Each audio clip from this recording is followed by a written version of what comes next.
నమస్కారం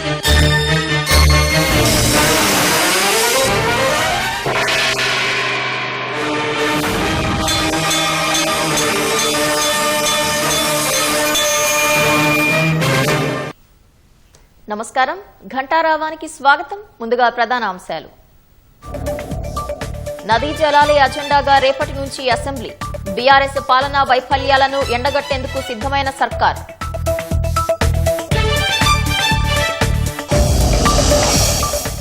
ఎర్రవల్లి నుంచి నందీనగర్ ఇంటికి కేసీఆర్. ప్రభుత్వ వైఫల్యాలపై సభలో గళమెత్తే అవకాశం.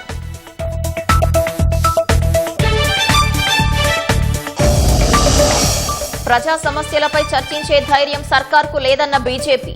దమ్ముంటే 20 రోజులు సభ జరపాలని demand.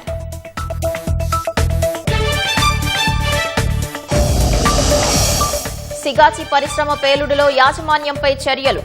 CEO Amit Raj arrest, 14 రోజుల రిమాండ్.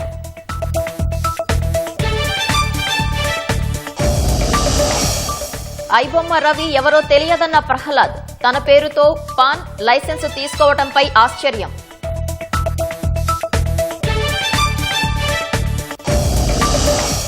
దేశవ్యాప్తంగా కాంగ్రెస్ ఆవిర్భావ వేడుకలు. ఉపాధి హామీకి గాంధీ పేరు తొలగింపుపై ఆందోళనలు.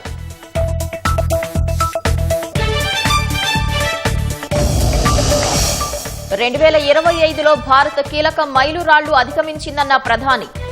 యువత ఆవిష్కరణలు బాగున్నాయని మోదీ కితాబు.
తాజా అంశాన్ని చూస్తున్నాం. హైదరాబాద్ సోమాజిగూడలోని అపార్ట్మెంట్లో అగ్ని ప్రమాదం జరిగింది.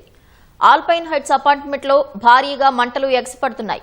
తాళం వేసిన ఇంట్లో గ్యాస్ సిలిండర్ పేలటం వల్ల అగ్ని ప్రమాదం జరిగింది.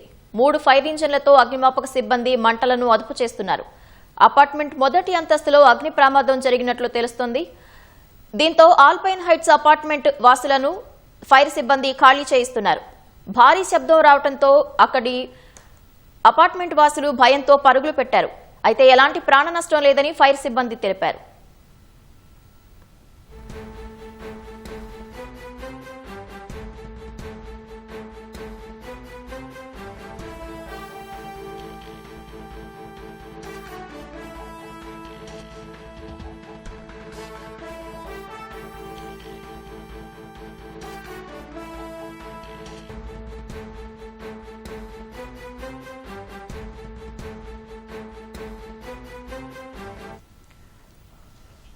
హైదరాబాద్ సోమాజిగూడలోని అపార్ట్మెంట్లో అగ్ని ప్రమాదం జరిగింది. అపార్ట్మెంట్లో మంటలు భారీగా ఎగసిపడుతున్నాయి. తాళం వేసిన ఇంట్లో గ్యాస్ సిలిండర్ పేలటంతో అగ్ని ప్రమాదం జరిగింది. అగ్నిమాపక సిబ్బంది 3 ఫైర్ ఇంజన్లతో మంటలను అదుపు చేస్తున్నారు. అపార్ట్మెంట్ వాసులను ఫైర్ సిబ్బంది ఖాళీ చేయిస్తున్నారు. భారీ శబ్దం రావడంతో అపార్ట్మెంట్ వాసులు భయాందోళనకు గురయ్యారు. అయితే ఎలాంటి ప్రాణ నష్టం లేదని అగ్నిమాపక సిబ్బంది తెలిపారు.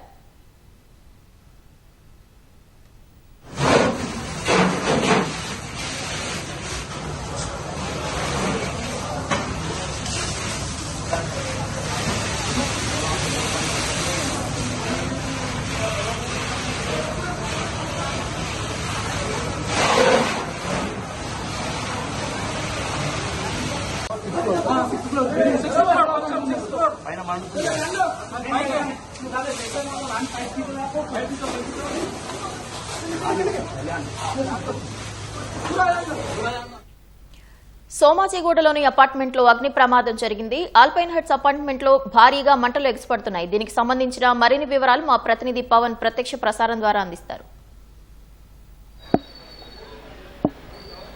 సోమాజిగూడలో అగ్ని ప్రమాదం సంభవించింది. సోమాజిగూడలో ఉన్నటువంటి ఆల్పైన్ హైట్స్ అనేటువంటి ఒక అపార్ట్మెంట్లో కాసేపటి క్రితమే అగ్ని ప్రమాదం సంభవించింది. ఒక ఇంట్లో నుంచి అకస్మాత్తుగా మంటలు చెలరేగాయి. ప్రస్తుతం మనం ప్రమాదం జరిగినటువంటి అపార్ట్మెంట్ వద్ద ఉన్నాము. చూడొచ్చు, ఇక్కడికి అందరూ కూడా అపార్ట్మెంట్ వాసులు అందరూ భయాందోళనతో కిందికి పరుగులు తీసి వచ్చినటువంటి పరిస్థితి అయితే ఉంది. అయితే ఈ అపార్ట్మెంట్లో దాదాపుగా 7కి పైగా ఫ్లోర్లు అంతస్తులు ఉన్నాయి.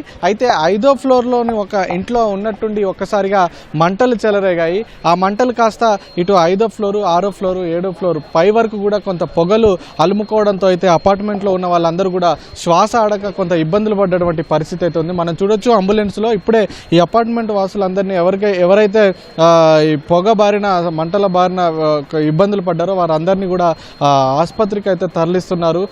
ఇటు అగ్నిమాపక సిబ్బంది, అలాగే పోలీసులు, అలాగే వైద్యులంతా కూడా ఇక్కడికి చేరుకున్నారు. అయితే ఈ ప్రమాదంలో ఎవరికి ఎలాంటి ప్రాణ నష్టం అయితే జరగలేదు. సమయానికి అగ్నిమాపక శకటాలు చేరుకొని తీవ్రంగా శ్రమించి అయితే మంటలను అదుపు తీసుకొస్తున్నటువంటి పరిస్థితి అయితే ఉంది. మంటలు దాదాపుగా అదుపులోకి వచ్చినట్టే కనిపిస్తుంది. ఇంకాస్త అదుపులోకి రావాల్సి ఉంది మంటలు అయితే. ప్రస్తుతం మనం చూడొచ్చు, బిల్డింగ్ దగ్గర అయితే 5వ అంతస్తులో ఉన్నటువంటి ఒక ఇంట్లో గ్యాస్ లీకేజీతో ఈ ప్రమాదం జరిగినట్టుగా కూడా అయితే అధికారులు అనుమానిస్తున్నారు. అయితే గ్యాస్ లీకేజీతో జరిగినటువంటి ఈ ప్రమాదం మంటలు ఎగిసిపడడంతో అయితే ఆ మంటలు పక్కనే ఉన్నటువంటి అపార్ట్మెంట్కి, అలాగే పై అంతస్తుకు కూడా పొగలు కావచ్చు, మంటలు కావచ్చు అలుముకున్నాయి. సమయానికి అగ్నిమాపక శకటాలు చేరుకోవడంతో పెను ప్రమాదం తప్పిందని చెప్పుకోవచ్చు. ఎందుకంటే మనం చూడొచ్చు, ఒక్కసారిగా అపార్ట్మెంట్స్లో దాదాపుగా 10ల సంఖ్యలో కుటుంబాలు నివాసం ఉంటున్నాయి. వీళ్ళంతా కూడా 5వ ఫ్లోర్లో ప్రమాదం జరగడంతో అయితే పైన ఉన్నటువంటి 6వ ఫ్లోర్కు, 7వ ఫ్లోర్కు కూడా ఈ ప్రమాదం పడిందని చెప్పుకోవచ్చు. కాబట్టి ఇటు 5, 6, 7 ఫ్లోర్లతో పాటు అపార్ట్మెంట్లో వాసులు అందరినీ కూడా, అపార్ట్మెంట్లో అన్ని అంతస్తులో ఉన్న వాళ్ళందరినీ కూడా అధికారులు అయితే వెంటనే ఖాళీ చేయించి కిందికి తీసుకొచ్చినటువంటి పరిస్థితి అయితే కనిపిస్తుంది. మనం చూడొచ్చు విజువల్స్లో, ఇక్కడికి అంబులెన్సులు కూడా చేరుకున్నాయి, పోలీసులు కూడా చేరుకొని క్షతగాత్రులు ఎవరైనా ఉన్నారా చూసి వాళ్ళందరినీ కూడా, అలాగే కొంతమంది దట్టంగా అలుముకున్నటువంటి పొగకైతే అపార్ట్మెంట్లో ఉన్నటువంటి వాళ్ళైతే శ్వాస ఆడక ఇబ్బందులు పడ్డటువంటి పరిస్థితి అయితే ఉంది. వాళ్ళందరినీ కూడా ఆసుపత్రికి తరలిస్తున్నారు. అంబులెన్స్లో భారీ శబ్దం రావడంతో అయితే వీళ్ళంతా కూడా పరుగులు పెట్టారు. మనం చూడొచ్చు విజువల్స్లో. అయితే 5వ అంతస్తులో ప్రమాదం జరిగింది. ఇంట్లో ఉన్నటువంటి గ్యాస్ సిలిండర్లు పేలుతున్నట్టుగా కూడా శబ్దాలు వినిపిస్తున్నాయి. ఇప్పటికీ దాదాపుగా 3 సిలిండర్లు పేలినట్టుగా కూడా ఇక్కడ ఉన్నటువంటి స్థానికులు అయితే, అపార్ట్మెంట్ వాసులు చెప్తున్నారు. దానివల్ల ప్రమాద తీవ్రత పెరుగుతుందని తెలుస్తుంది. మనం చూడొచ్చు, ఇంట్లో పెంచుకునేటువంటి పెంపుడు కుక్క కూడా ఈ ప్రమాదంకి గాయాల పాలైంది. దాన్ని పట్టుకొని అయితే వాటిని ఆసుపత్రికి తరలించే ప్రయత్నం చేస్తున్నారు. మనం చూడొచ్చు, ఇక ఇదే పరిస్థితి అయితే ప్రస్తుతం అయితే వీళ్ళందరికీ సహాయక చర్యలు అయితే ముమ్మరంగా కొనసాగుతున్నాయి. ప్రస్తుతం అయితే ప్రమాదంలో ఎలాంటి ప్రాణ నష్టం అయితే జరగలేదు. కొంతమంది స్వల్పంగా గాయపడ్డారు. వారందరినీ కూడా ఆసుపత్రికి తరలించి అయితే చికిత్స అందిస్తున్నారు. అయితే ప్రమాదానికి గ్యాస్ లీకేజే కారణమా, లేదా ఇంకా ఇతర కారణాలు, షార్ట్ సర్క్యూట్ ఏమైనా కారణమా అనేది పోలీసులు, అధికారులు కూడా తరలిస్తున్నారని చెప్పుకోవచ్చు. ఒకరిని సమీపంలో సోమాజిగూడలో ఉన్నటువంటి యశోదకు అయితే తరలించారు. వాళ్ళ పరిస్థితి కూడా, ఆరోగ్య పరిస్థితి తెలియాల్సి అయితే ఉంది. ప్రస్తుతం అయితే ప్రమాద తీవ్రత అయితే కొంత తక్కువగానే ఉన్నట్టు తెలుస్తుంది. ఎలాంటి ప్రాణ నష్టం లేకపోవడంతో అయితే అందరూ ఊపిరి పీల్చుకున్నారు. దీనికి గల కారణాలు అయితే త్వరలోనే తెలిసే అవకాశం ఉంది. Over to you. ధన్యవాదాలు పవన్.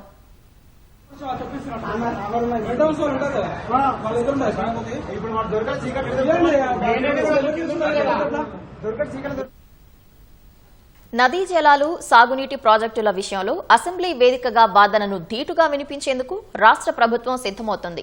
సోమవారం నుంచి ప్రారంభం కానున్న శాసనసభ సమావేశాల కోసం ప్రభుత్వం పూర్తి స్థాయిలో సన్నద్దమవుతోంది. శాసనసభ సమావేశాల తొలి రోజు ఇటీవల మరణించిన మాజీ సభ్యులకు సంతాపం తెలపనున్నారు. ఆర్డినెన్స్ల స్థానంలో కొన్ని బిల్లులు కూడా ప్రవేశపెట్టే అవకాశం ఉంది. బీఏసీ నిర్వహించి సభ ఎన్ని రోజులు నడపాలో నిర్ణయించనున్నారు.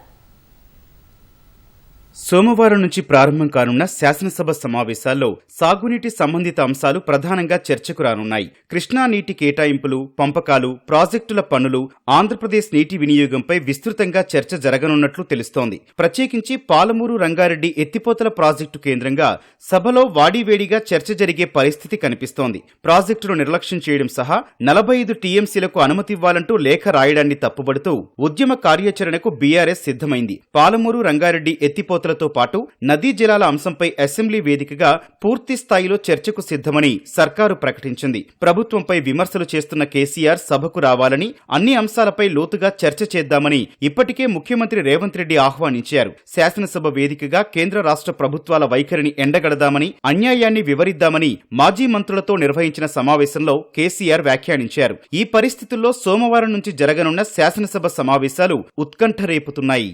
అసెంబ్లీలో ప్రధాన ప్రతిపక్షాన్ని ధీటుగా ఎదుర్కొనేందుకు ప్రభుత్వం కసరత్తు చేస్తోంది. తగిన సమాధానం ఇవ్వడంతో పాటు బీఆర్ఎస్ ఆరోపణలు తిప్పికొట్టేందుకు సన్నద్దమవుతోంది. ఇందులో భాగంగా నీటిపారుదల శాఖ ఉన్నతాధికారులు, ఇంజనీర్లు అవసరమైన సమాచారం, వివరాలు సిద్ధం చేస్తున్నారు.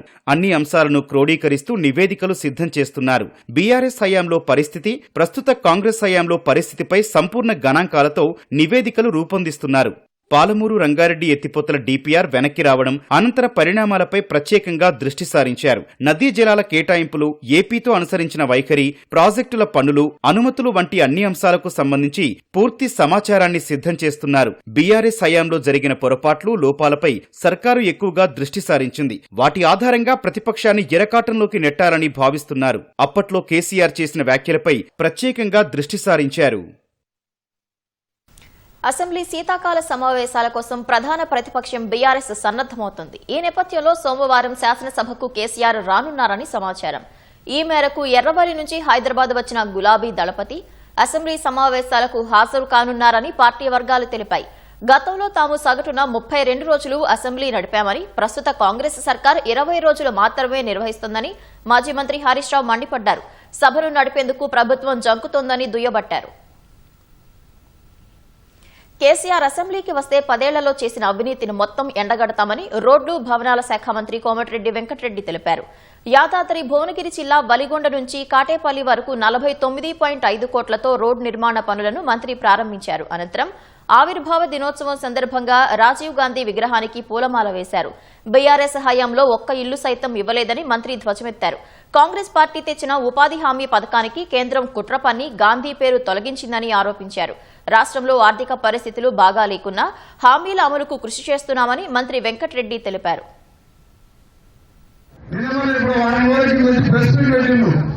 నిన్నలాగా ఓలేక రేపటికెళ్ళి ఓలేక అయ్యా కేసీఆర్ గారు మా పార్టీ పుట్టిన రోజులే నేను ఒకటే అడుగుతున్నా. ఫస్ట్ నీ బిడ్డ అడిగడానికి లెక్కలు చెప్పు, నీ ఆస్తుల లెక్కలు చెప్పు, మండలంగా ప్రజలు మీరు సంపాదించిన లెక్కలు తెలుసుకో. వస్తున్నా నేను నాయకులకు చెప్పి లీక్ ఇస్తుంది తప్ప వచ్చానికి మాత్రం నాకు నమ్మకం లేదు. వచ్చి ఏం చెప్తాడు, ఎందుకు దేశం కాడికి వెళ్ళిన సమాధానం ఉందా? నేను 5 లక్షలు ఇంద్రం ఇల్లు కడుతున్నావు, వల్లిగొండలు ఒక్క ఇళ్ళని కట్టిండా, ఒక్కటల్లా ఇల్లు కట్టిండా? రేపు పొద్దున నేను అడుగుతా ఏం చేసావా, మా వల్లిగొండకు ఒక ఇల్లు కట్టావా అంట. ఏ కట్టుకుంటాడు ముఖం, రేషన్ కార్డు ఇవ్వలేదు, ఏది ఇవ్వలేదు, ఒక ప్రాజెక్ట్ కట్టలేదు. రాష్ట్ర ఆర్థిక పరిస్థితి దివాళా తీస్తుంటే సీఎం రేవంత్ రెడ్డి ఒంటెద్దు పోకడలతో ప్రజాధనం దుర్వినియోగం చేస్తున్నారని బీజేఎల్పీ నేత మహేశ్వర్ రెడ్డి విమర్శించారు. బీజేపీ రాష్ట్ర కార్యాలయంలో శాసనసభాపక్ష సమావేశం నిర్వహించిన ఏలేటి అసెంబ్లీ సమావేశాలు 20 రోజుల పాటు నిర్వహించాలని డిమాండ్ చేశారు. గతంలో మాన్సూన్ సెషన్ ఒకే రోజు జరిపారని, ప్రస్తుత శీతాకాల సమావేశాలు ఎన్ని రోజులు జరుపుతారో తెలియదని వ్యాఖ్యానించారు. రాష్ట్రంలో రైతులు ఆత్మహత్యలు చేసుకుంటున్నారన్న మహేశ్వర్ రెడ్డి రుణమాఫీ పూర్తి చేయలేదని, ఇటీవల వరద నష్టానికి పరిహారం ఇవ్వలేదని ధ్వజమెత్తారు.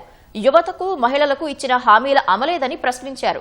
కృష్ణా, గోదావరి బేసిన్లతో పాటు ప్రజా సమస్యలపై అసెంబ్లీలో చర్చించాలని డిమాండ్ చేశారు.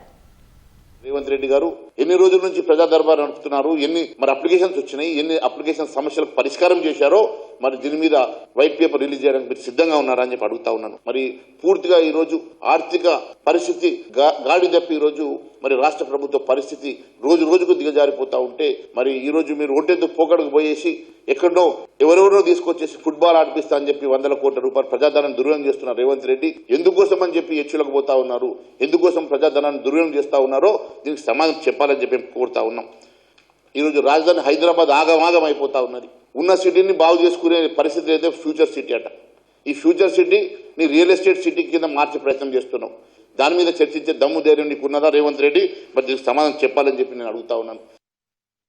యూరియా కోసం రైతులు అధికారుల కాళ్లపై పడాల్సిన దుస్థితి కాంగ్రెస్ సర్కార్లో దాపురించిందని బీఆర్ఎస్ కార్యనిర్వాహక అధ్యక్షుడు కేటీఆర్ విమర్శించారు. అడ్డగోలు హామీలతో అధికారంలోకి వచ్చిన రేవంత్ ప్రభుత్వం కేసీఆర్ కు పేరు వస్తుందనే అక్కసుతో పాలమూరు ప్రాజెక్టుపై పగబట్టారని ఆరోపించారు. త్వరలోనే కేసీఆర్ పాలమూరు గడ్డపై బహిరంగ సభలో పాల్గొంటారని కేటీఆర్ చెప్పారు. 2 ఏళ్ల కాంగ్రెస్ పాలన తర్వాత బీఆర్ఎస్ గద్దెనెక్కుతుందని, పాలమూరు సహా సాగునీటి ప్రాజెక్టులు పూర్తి చేస్తామని కేటీఆర్ హామీ ఇచ్చారు. నాగర్ కర్నూలు జిల్లా అచ్చంపేటలో ఇటీవల పంచాయతీ ఎన్నికల్లో గెలుపొందిన సర్పంచ్లను సన్మానించారు. మంచి రాష్ట్రం, చక్కటి రాష్ట్రం, పల్లెలు బాగున్న రాష్ట్రం, పట్టణాలు బాగున్న రాష్ట్రం. పట్టణాలు బాగు ఇన్ని తెచ్చుకున్నాం మనం. ఇన్ని చేస్తే ఎందుకు ఓడగొట్టిరు? నాకు తెలిసి ఎందుకు ఓడగొట్టిరు. కాంగ్రెస్ లో మాయ మాటలు కరెక్టే, ఒప్పుకుంటా. మన కార్యకర్తలు నాయకుల మధ్యలో ఐక్యత లేకపోవడమే కారణం. గతగట్టి ఇంకో కారణం ఏం లేదు. ఈ ఎమ్మెల్యేలు వీళ్ళ నీలుగుడు వీటన్నిటికీ చెక్కు పెట్టేది ఒకటే ఒకటి, డాక్టర్ బాబాసాహెబ్ అంబేద్కర్ రాసిన రాజ్యాంగమే మీకు రాష్ట్రం. మీరెవ్వనికి మోతాదు కాదు.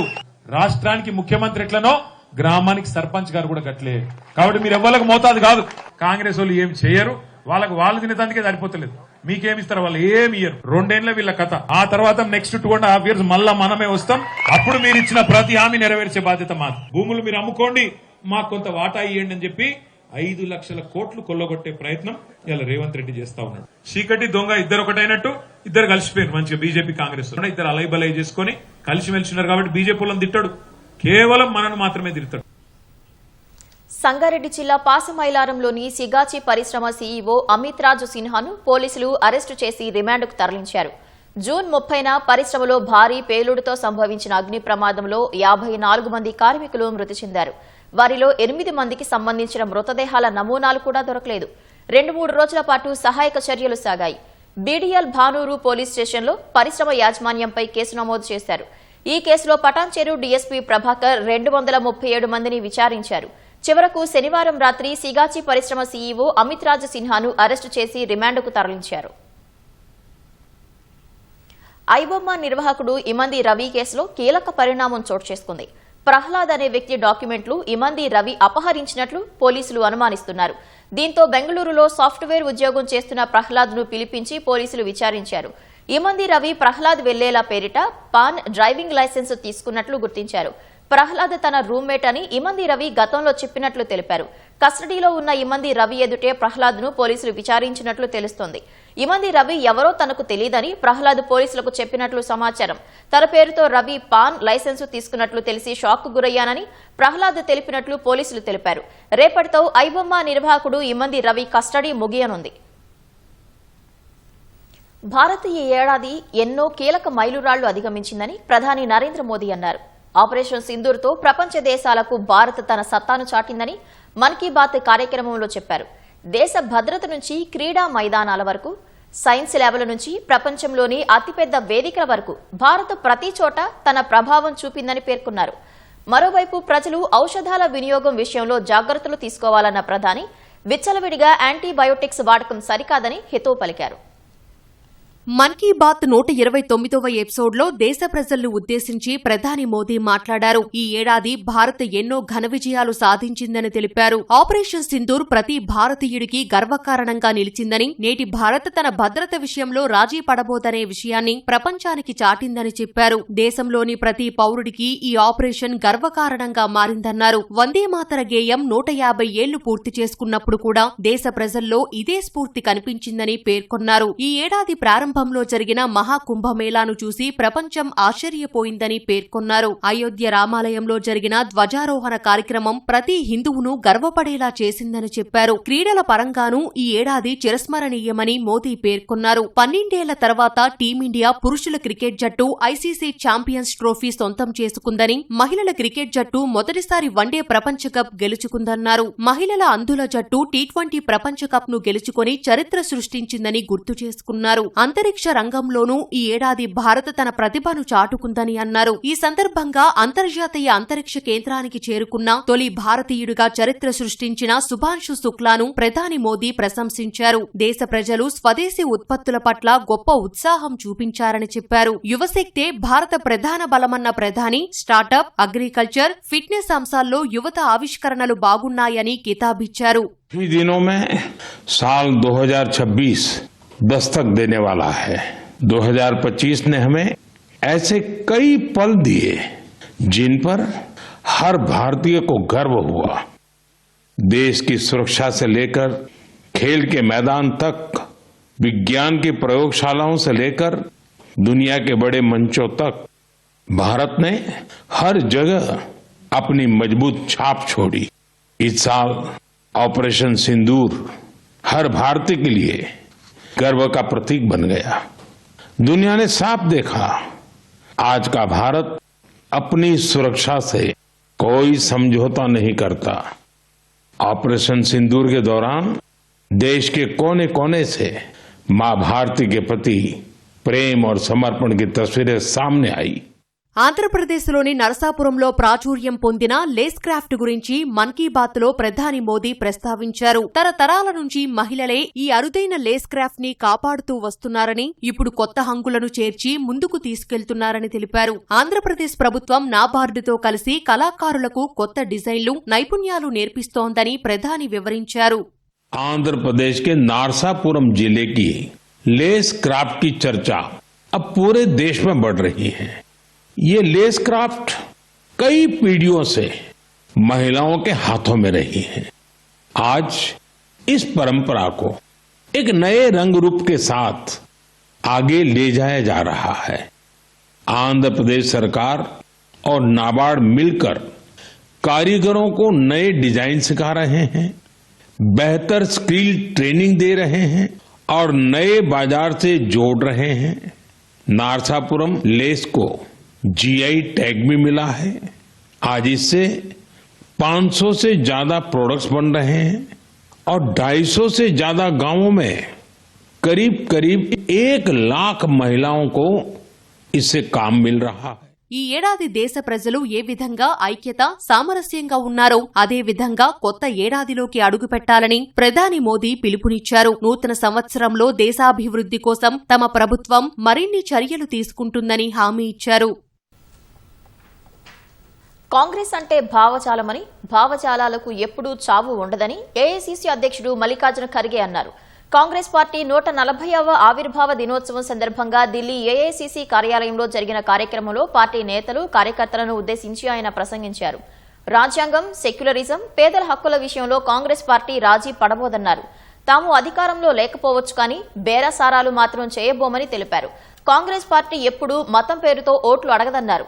మందిర్, మసీద్ పేరుతో విద్వేషాలను వ్యాప్తి చేయదన్నారు. కాంగ్రెస్ ప్రజలను ఏకం చేస్తే బీజేపీ వారిని విభజిస్తోందని ఆరోపించారు. కాంగ్రెస్ పార్టీ మతాన్ని విశ్వాసంగానే చూస్తోంది కానీ కొందరు మాత్రం దాన్ని రాజకీయం చేస్తున్నారని పరోక్షంగా బీజేపీ నేతలను ఉద్దేశించి విమర్శించారు. బీజేపీ అధికారంలో ఉండొచ్చు కానీ వారి వద్ద సత్యం లేదని ఖర్గే అన్నారు. पिछले 11 सालों में बीजेपी सरकार ने चंद पूंजीपति को फायदा पहुंचाने के लिए कई कानूनों को बदला. मनरेगा को नष्ट कर दिया जा रहा है. जल, जंगल और जमीन की लूट जारी है. सरकार फर्जी आंकड़ों से खेल रही है और सच छिपाने के लिए अभी तक सेंसस नहीं कराया जा रहा है.